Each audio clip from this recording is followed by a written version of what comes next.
অহংকার আর হিংসা ত্যাগ করো, কারণ তুমি এই পৃথিবীর অতিথি, মালিক না।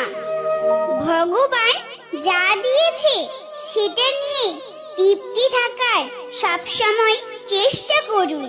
ভেবে দেখবেন ভগবান আপনাকে যা দিয়েছে সেটুকুই অনেক মানুষ পায়নি।